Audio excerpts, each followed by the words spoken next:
And welcome back to EDH Deck Building. I am your host, Demo, and today we're going to be looking at some custom cards created by my patrons. I have a Patreon. It is in the description below if you guys want to check it out. On my Patreon, I have a Discord, and on my Discord, we have a channel where my patrons post their own creations, cards that they have made that they think would be interesting for the Commander format, and unbeknownst to them, I'm going to be evaluating them essentially on my channel here. And of course, you guys can put your 2 cents in the comments below as well, what you think of them. So let's check them out. First up, we got Caden, and he has Zavosk the Division. Really neat looking card. I gotta say, that art is incredible. So 4 and 2 black Phyrexian mana and 2 red Phyrexian mana. So of course, you know, I mean, this is an 8 cost commander, but you're probably almost never going to actually pay 8. It's almost assuredly going to be 4. So you sort of have to take that into consideration when evaluating these things, right? This is essentially a 4 cost commander. It's a 3/7, has ward, get a poison counter, which is funny. So whenever this creature becomes the target of a spell or ability an opponent controls, they get a poison counter. So that's interesting. Whenever a creature attacks its owner, that player gets a poison counter. Wow, that is also really interesting. Okay, so we're in a steal theme here, right? Because you want to steal a creature from your opponent and then attack them with it. You could also obviously give those creatures to your other opponents who could then attack. So this is a poison counter theme. So, you know, the ward is okay, but obviously, if I mean, if you get up there on poison counters, your opponents are just not going to be able to target your commander, obviously, right? They're just going to forego it. Whenever a creature attacks its owner, that player gets a poison counter. So this is tough to, you're going to have to use, because you're in Rakdos colors. So the permanent steal stuff, there isn't a ton. I mean, black has a little bit. What is that, ashen powder or something? Or there's that black one that gets so in black and red will do this differently. Black, you can get your opponent's stuff out of their graveyard, like a Sepultura Primordial. You get your opponent's creature out of their graveyard, right? And then it's a creature they own, and you can attack with it. Reds will do it in a completely different way, where it will just, you know, act of treason. I just straight up steal my opponent's creatures and then attack with it. So that's how you're going to build this deck, obviously, right? Very interesting. I kind of like that it's Rakdos colors, because again, the you know, the black and red are going to be doing this theme in a completely different way. So you will probably use a combination of both. Is it fair though, right? That's the tough part here. Is this too powerful? I don't think so. I mean, the only thing that would worry me is the Phyrexian mana, because obviously you could just cast your commander for 4. But this is one of those commanders that you're probably not going to do much with it. As soon as it hits the table, it's going to hit the table, and then you have to do stuff, right? You have to steal those creatures, then you have to attack with them. So it's not going to be a super fast deck for sure. I think it's pretty fair. Next up, we got FlapDak, and he has Kitsura Owari's Gate. 1, a white, a blue, a black, and a green. So this is a 4-color commander, which that's why I grabbed it, because they're really, you know, I thought they would have printed more 4-color commanders at this point. They haven't. They're just, you know, since the original 4-color commanders in C16, all we've had was the Omnath. That's it, right? So this one is a legendary artifact creature, Spirit Wall. That's a whole lot of creature types. 2/5 with Defender, of course. Each other creature you control with toughness greater than its power has first strike, flying, vigilance, and ward. Pay 2 life. Okay, so I think this is too powerful, and I'll tell you why. I mean, first of all, you're in 4 colors, so there's a lot of options for you. You know, having a 4-color commander makes it so it's harder to cast, but at the same time, it also makes it more powerful, because in the commander format, you have access to more cards. And in the the thinking here, I believe, because your commander is a wall and because you want your creatures to have toughness greater than their power, is you're going to go the door in the siege tower route, or you're going to put lots of walls in the deck, right? So having lots of walls is like, okay, well, they're first strike flying, who cares? All that stuff is not that great. The issue comes in here where you can just very easily put an effect that gives all your creatures, because most creatures have the same power and toughness, right? I would say the majority of the creatures in the history of the game have the same power and toughness.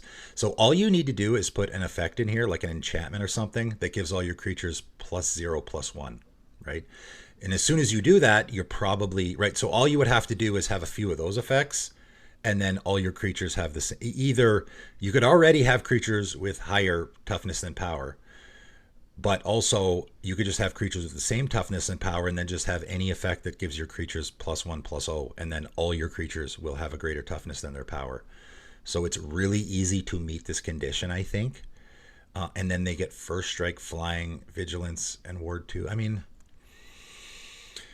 first strike's not super great. Vigilance is pretty good. Ward pay 2 life is also pretty good. The flying is probably the part where it's like, okay, you're giving all your creatures evasion and making them really hard to block.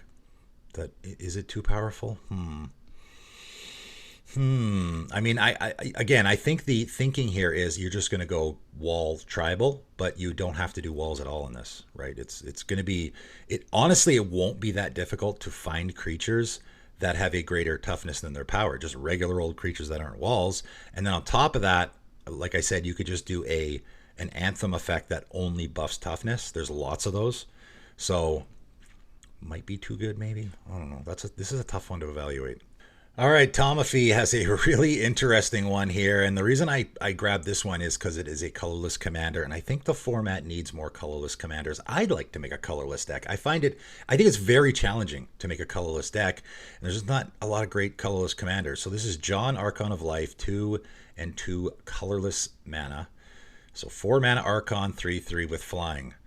Pay a colorless mana until end of turn. Whenever a source you control deals damage, you gain that much life.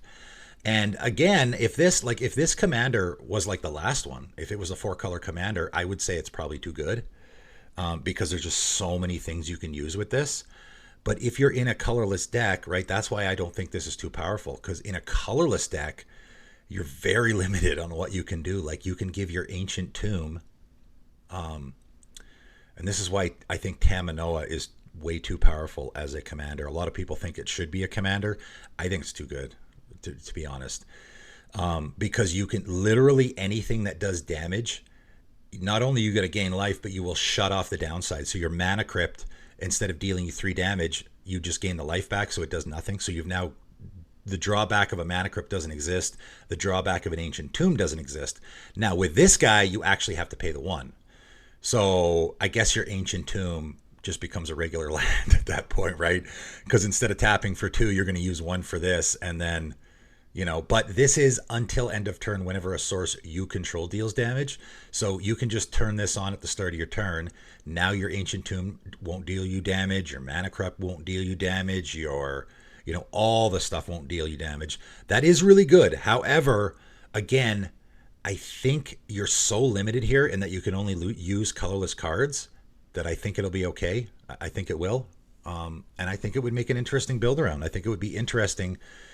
I mean, obviously you could just give your creatures lifelink, essentially. But the big thing here and the interesting one, and why I like this commander, is you can find those really interesting like artifacts and stuff that are dealing damage, and then again, you're going to be gaining life off of it. And also, so you're in a colorless life gain deck, which is kind of neat. But then also, again, you can find the artifacts that are dealing damage to you or something and sort of shut off the downside of it as well. So I think this is a pretty interesting one, and I think it's fair. Next up, we got Paradox, and again, a really nice looking card here, really cool art. Oriana, the Polite Doll, 2 green and a blue, legendary artifact creature construct, 1/3. So, and again, if your commander is an artifact creature, that's kind of a big downside, right? Because that means any artifact removal is going to hit your commander as well, right? So Whenever a player casts a spell, so that includes you and everybody else, right? They may pay 2. They may pay 2. If they do, they create a treasure, a clue, or a food, a blood, or, okay, this is all or.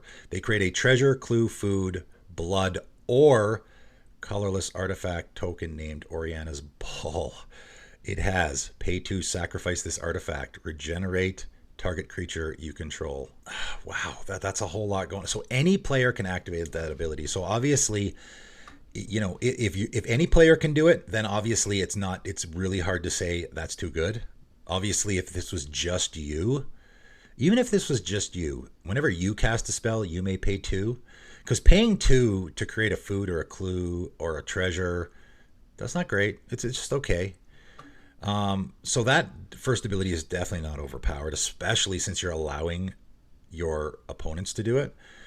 But what else do we have here? Whenever a player sacrifices an artifact to itself, you and its controller may return a target artifact card that wasn't sacrificed this turn from their graveyard to their hand.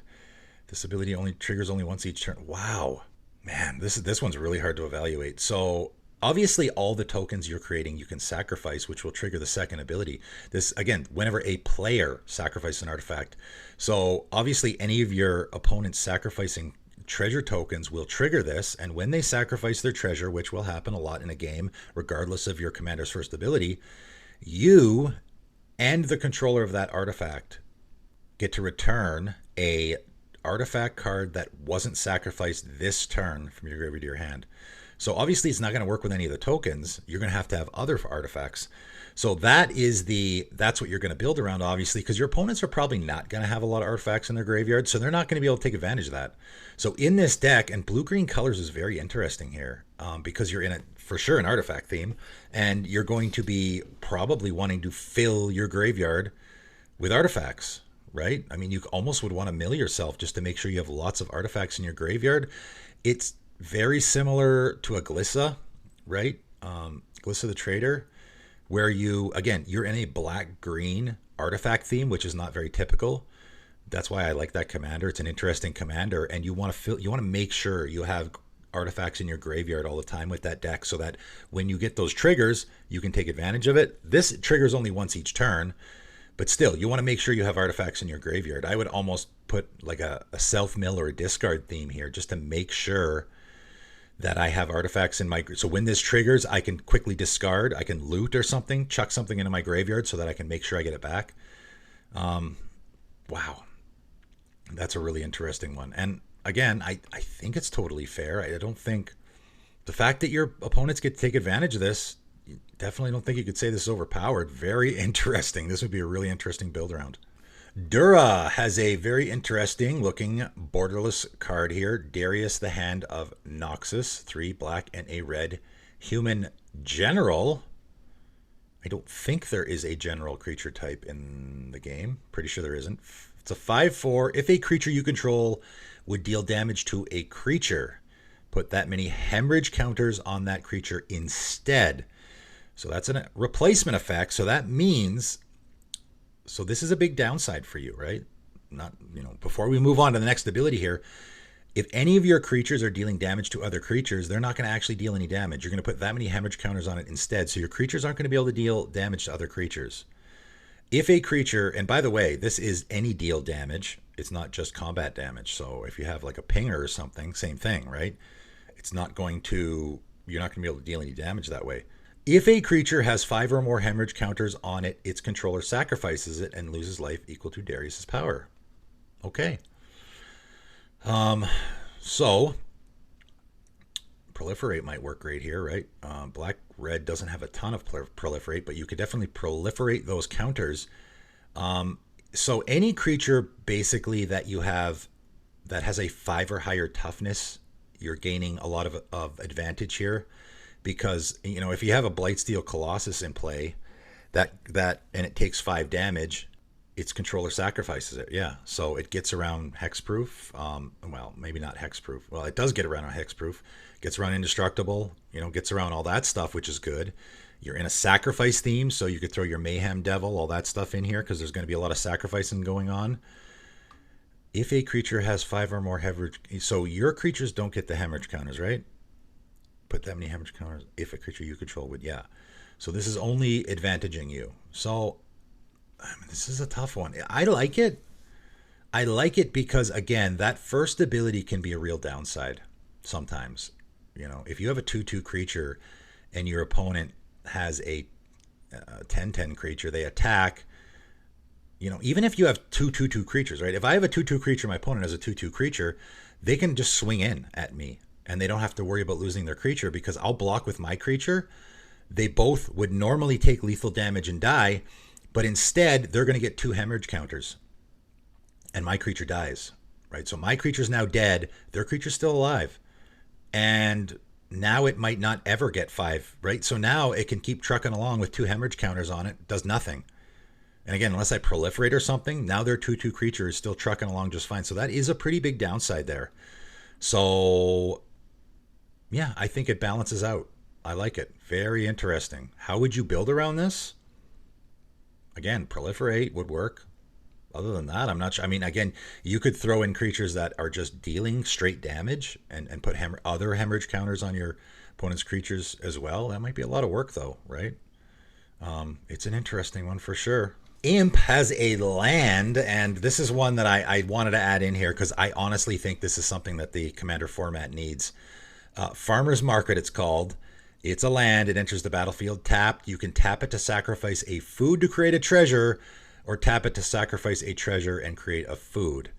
Now, of course, as a lot of people will point out, you can't have a land that doesn't produce mana. They do not do that anymore. Wizards of the Coast, I mean, as far as I know, I mean, I guess I shouldn't say that because, I mean, you have those, the fetch lands. Okay, so you do have fetch lands that will go get lands. So I shouldn't say that you can't really have it, but just a land that isn't a fetch land that doesn't produce mana, Wizards of the Coast is not going to do that anymore. So it is important. I think you would have to add on here taps to add a colorless. It would make it a better card, more usable. There's no way they would make this card if it didn't tap for colorless mana. However, the rest I like. I mean, the name is interesting. It fits. The rest I like. I think it's very interesting. And again, it's sort of like Academy Manufactor, where it's one of those cards that you're going to want to put in all those decks now. Now, are you going to want to sacrifice a treasure to create a food? Maybe. But definitely sacrifice a food to create a treasure. So now all those food decks, you can now, if you got a lot of those foods lying around that you're just kind of useless sometimes, you can now turn them into treasures. You could even add clue in here as well. You could do treasure, food, and clue, and you could swap out, you know, each one to get a different one. You know, it would be like a trading post. You know how a trading post works, where you have, you know, you create the goat, and then you can sacrifice the goat to get, you know, an artifact back. You can sacrifice an artifact to draw a card, or you discard a card. How does it work again? You discard a card to gain the life, right? And they all sort of play into each other. You could do the same here, where you have Farmer's Market, sacrifice a food to create a treasure, tap, sacrifice a treasure to create a clue, sack a clue to create a food, and it just recycles through. And then also, because for that reason, any food, clue, or treasure deck it would fit into. I think it would be really interesting to have a card like that in the Commander format. And your sponsor has a bunch here. He has a ton on there. He's going nuts. I picked out a few that I thought were really interesting. Vindel Itty, the Ancient Crag. It's a legendary land, has cumulative upkeep, which of course is another thing that Wizards of the Coast hasn't done in forever, and I don't know if they ever would. Cumulative upkeep, sacrifice a land, right? So again, the way cumulative upkeep works, you're going to play this first turn, no problem. Then on your first upkeep, you put an age counter on it, and you're going to have to sacrifice a land. And then the next turn, you're going to have to put 2. So you're going to have to sacrifice 2 lands, sacrifice 3, unless you can have a Solemnity or some effect that can remove the counters or keep the counters off. You're going to be sacrificing a lot of lands. But the payoff is at the beginning of your pre-combat main phase, add 2 colorless for each age counter among the permanents you control. Oh, so you don't want to take the age counters off, right? Now you don't want a Solemnity. If you had a Solemnity, this card would do nothing, right? So you want and that's kind of why I like it, is because you have to have the age counters and you have to sacrifice those lands. Now, the interesting thing about this card is obviously you can just play it in itself. So on the first turn, you're going to put a age counter on it, sacrifice a land, but now you're going to add 2 colorless on your pre-combat main phase because you have 1 age counter on a permanent you control.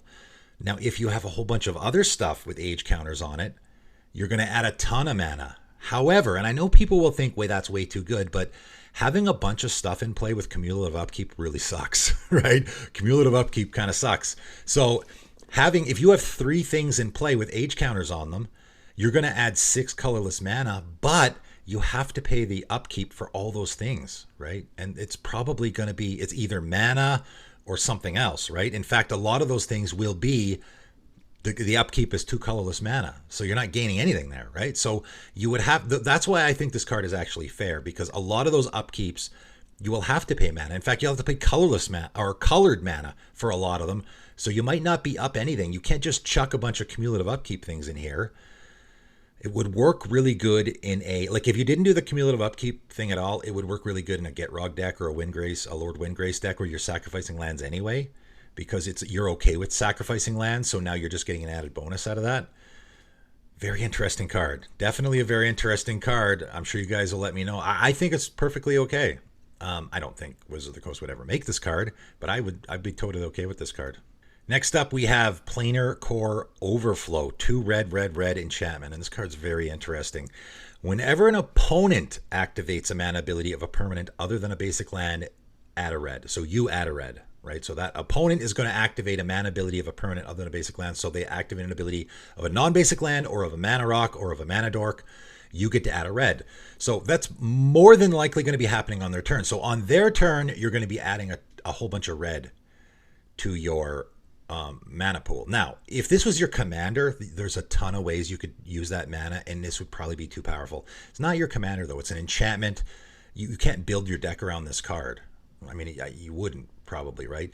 So it would work good in a deck like a Locust God deck, where you could, just like with Braid of Fire, I say all the time about Braid of Fire, it works good in any deck where you have a commander that has an activated ability that you could just dump all that mana into. This is the same way. If I have this in my Locust God deck, now all that extra mana, I would just need the 1 blue and I could activate my commander's ability once or twice or whatever. I could actually, having a mana sink with this, maybe even a commander with a mana sink, preferably, this would work great.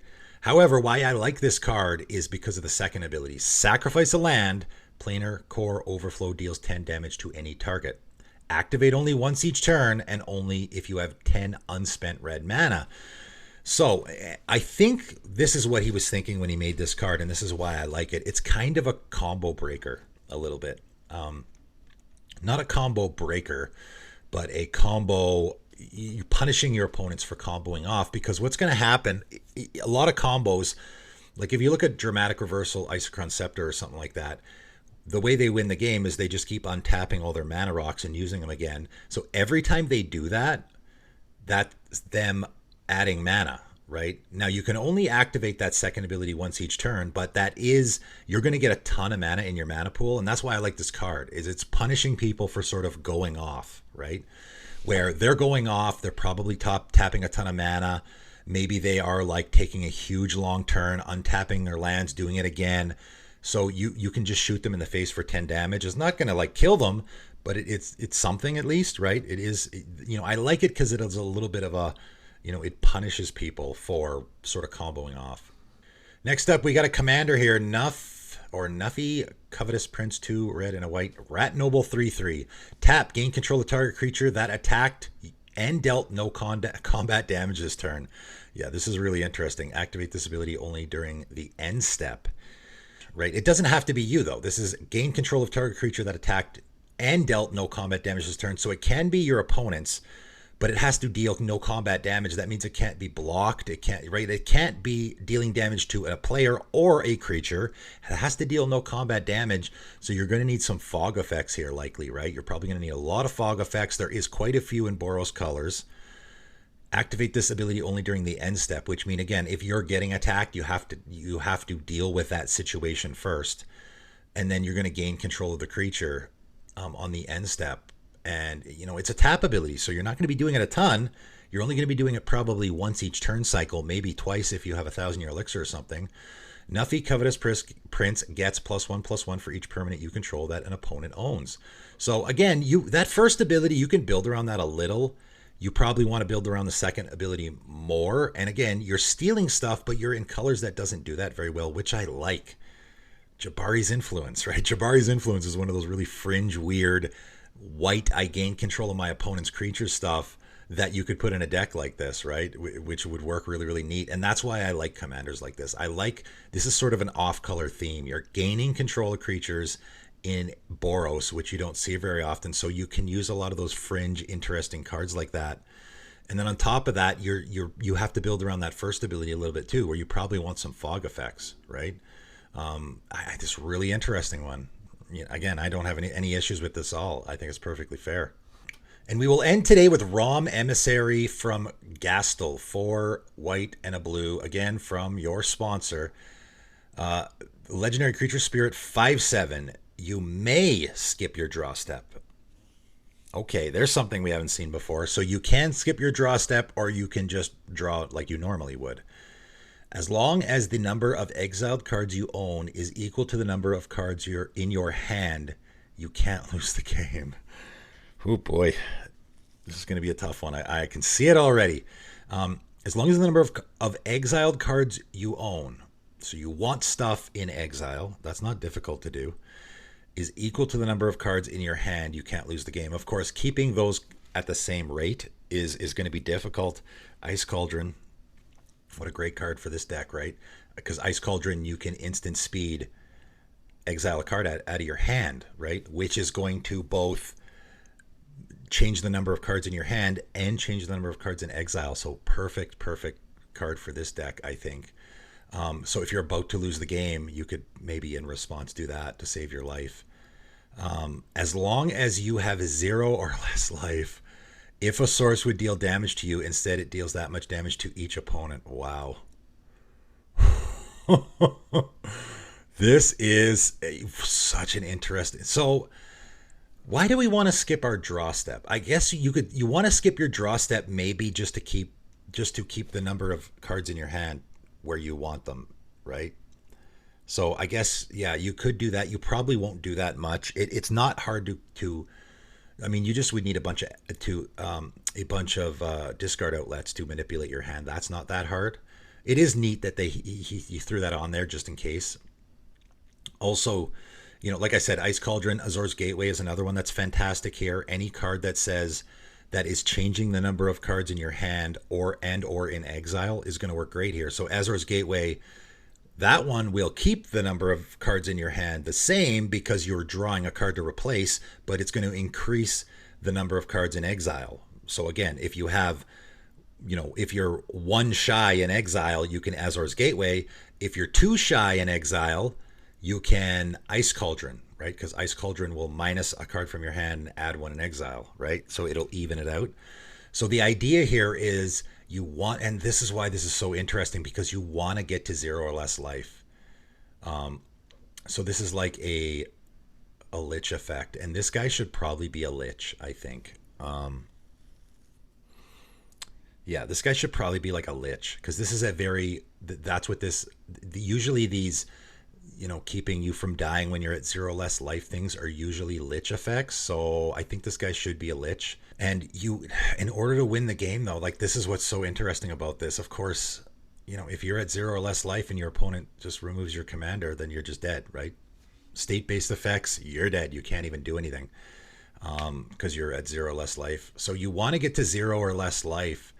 And then once you do so, if a source would deal damage to it, this is tough because you're going to want to have to deal damage to yourself, right? Your opponents aren't going to go after you. If you have 0 less life, they'll just not attack you. They won't deal you any damage because they know they're just going to get it. So instead, they're just going to try to get your commander off the board and kill you, right? Because they no longer have any reason to attack you. So you would also have to find ways to deal damage to yourself, which in Azorius Colors is really tough. I mean, this is fair. For sure this is fair. Absolutely.